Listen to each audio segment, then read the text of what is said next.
This podcast discusses child sexual abuse and the impacts of harm on children and families. While we won't include graphic detail, some listeners may find this content distressing. Please take care while listening and consider pausing or seeking support if you need to. There's many and varied support services available, including Lifeline on 13 11 14, Kids Helpline for 5 to 25-year-olds on 1800 55 1800, and the Sexual Assault Helpline on 1800 010 120. If you're outside of Australia, we encourage you to seek a local support service. Welcome back to the podcast, Jon. Very pleased to have you in the hot seat again, talking to me about all the incredible work that you have done in the prevention of child sexual abuse. And thank you very much for your contribution to the report In Plain Sight. Your expert views, particularly drawn from your work with Task Force Argos, are incredibly valuable. So thank you for joining me. You're welcome. Thanks for having me back. So in this episode, we're talking about systems under pressure. Let's get into it. Can you talk, the report talks about systems under pressure, high workloads, complexity and competing priorities. In your view, how does pressure affect accountability when it does come to child sexual abuse and particularly prevention activities? From my perspective, pressure does a couple of things, and both of those are dangerous. First, it narrows decision making. So like when teams are overloaded, they generally will triage to the most urgent and most actionable, which can mean the messier or the more safeguarding intelligence components, the low level but persistent concerns get pushed down the list. Backlogs grow, choices are made based on capacity rather than actually on what is risk. And secondly, pressure fragments accountability. People start relying on other parts of the system to pick it up. Police assume that the regulators will manage the safeguarding side, regulators assume that police will manage the criminal side, and institutions assume that because it's been reported, someone else is now responsible. So under strain, handoffs increase, follow-through drops, and I've seen this so many times throughout my career, children fall in through the gaps that are created by this, and that consistently has happened and has been the subject of so many reviews during the time that I worked in child protection. So the review that's been done here by the Children's Commission is very clear that it's not abstract. It describes in the report staffing shortages, junior workforces, infrastructure and technology limitations, and rising workload driven by online exploitation and referrals. And I know that for a fact because as industry like Meta, for example, and Facebook, increasingly self-governed and actually reported what was happening on their platforms, the growth in cyber tip referrals from the National Centre for Missing and Exploited Children in the United States grew. Those are sent out globally onto law enforcement, who are then managing an incredible volume with an incredible risk and attempting to triage those into a priority form. That has definitely been seen from the reports from the Australian Centre to Counter Child Exploitation, where we're somewhere in the 30 to 40,000 referrals coming in internationally at the moment. That sits on top of all of the other workload that, and I'm only talking from the law enforcement perspective here, that they have to do. Which is, contact defending allegations. And all of these things then limit proactive capability, which is what we did really well at Argos while I was there, that we were proactive in infiltrating child sex offender networks, which is what obviously brought Ashley Paul Griffith and Shannon McCool from South Australia undone. The more volume that's coming in, the less you're able to, try to focus your resources on where you see the greatest harm happening. It also, shows how major external pressures like COVID and organisational reform can pull resources away from that core work, or even, for example, disasters, flooding, youth crime issues in Queensland has pulled resources away from child protection work. So when that happens, accountability doesn't just disappear, it becomes diluted and risk management becomes very reactive. You were just talking about volume there. I assume that intelligence and data gathering are absolutely critical to really manage that volume. Before I ask you about that, I'm really interested in the project that you are working on, Project Arachnid. I'm assuming it's an intelligence a project or tool. Can you talk to us a bit about that? Yeah, so Arachnid is a project that's been run by the Canadian Centre for Child Protection, C3P. And what, at its core, what Arachnid does is crawl like a spider across the internet looking for known child sexual abuse material. So how that works is, if you can just think for a moment that every single image and every single video has got a very unique fingerprint. Just look at it as being a fingerprint. We call it a hash set, but refer to it as a fingerprint because that might make more sense. And Arachnid has a database of all of these fingerprints. And what it does is it crawls across the internet looking for the images that have been identified by law enforcement as being child sexual abuse material. And one of the really good things that Arachnid does, where there is some hope, is that it automatically generates what we call a takedown notice to the service that's hosting that content. Obviously, Tor, the darknet, that's not going to work. But any platform that is hosting child sexual abuse material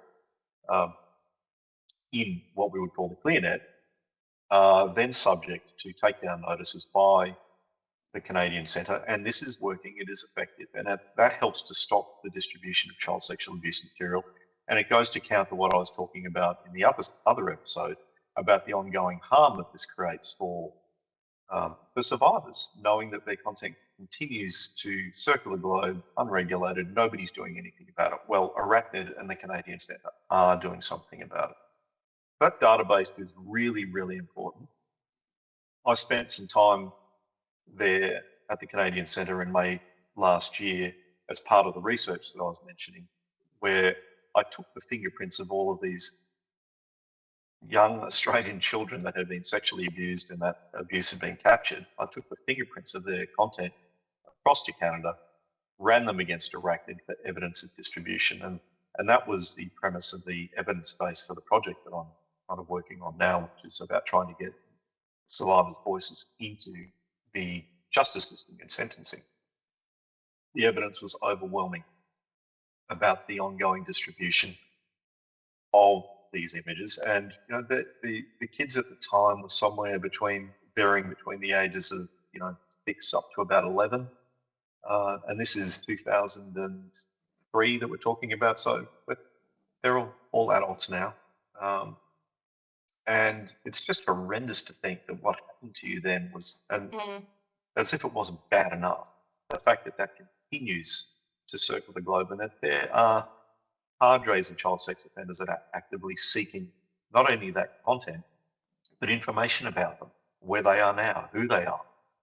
They get fixated on these children. So what Arachnid's doing and what the Canadian Centre are doing is really a critical component of this ecosystem. The other thing that Arachnid does, which is something that Australia needs to look at, is with those victim impact statements. They have the database of victim impact statements that exist so far, the child sexual abuse material, and these are from United States and Canadian survivors. Every time law enforcement does a seizure in Canada, makes an arrest and does a seizure, they can triage it against Arachnid. And Arachnid will tell the law enforcement officer if a victim impact statement exists for one of the children in that offender's collection. And that automatically commences a process where lawyers are talking to prosecutors and the victim impact statement is provided to court at the sentencing of the offender. So they've really, really broken the ice on this entire ecosystem in Canada, and they really should be just thanked for the work that they've done with Leanna and Lloyd and their team over there. It's incredible. Hopefully, we see that rolled out globally at pace.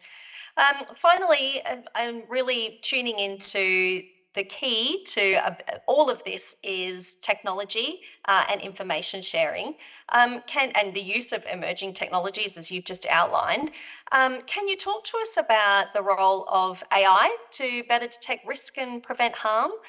Given your current work in artificial intelligence, how can it realistically support child protection systems to identify those patterns of sexual abuse earlier? We saw in the review there were many missed opportunities, while still protecting children's rights and avoiding any unintended harm. Yeah, look, artificial intelligence, I guess most people should have some kind of understanding of what AI can do by now, but it certainly can help focus on big data sets. It can really help clarify what the human eye and brain just will not find. AI can help in a really grounded way if we're disciplined about what it is and what it's not. So first, it can reduce investigative burden and staff exposure by triaging and prioritising material. We're already kind of using it to some degree with our investigators, they're able to triage what's known and what's known, what has been seen and what has not been seen from an offender's collection. We're already using technology to do that. So police don't have to keep seeing the same images of the same series again and again. Technology can reduce exposure by eliminating what we've already seen and what's already been investigated. That way, specialists, and there's not very many of them, can spend more time on victims and offenders, not endlessly manually sorting content. Secondly, it can detect patterns across fragmented information. So that is where systems can fail. AI can flag risk signals that are spread across time and agencies, which humans, it's been proven, struggle to connect under workload, let alone the fact that we don't have that data aggregated at the moment. And that's definitely something that's come up in the inquiry. Aggregating all of that data together, AI could then find those systems and patterns around the behaviour of the entities that are in the data.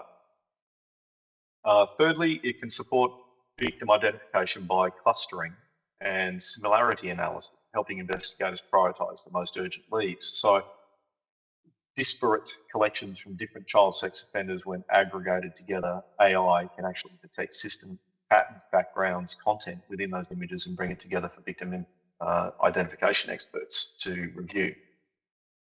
But it does need to be governed properly, and we know for a fact that if you look at some of the platforms that have got provided access to artificial intelligence, there's been no governance or safeguarding around the access to that technology, and the nudifying apps is a very good example of what AI can do a lot of damage in. AI should support human decision making, not replace it.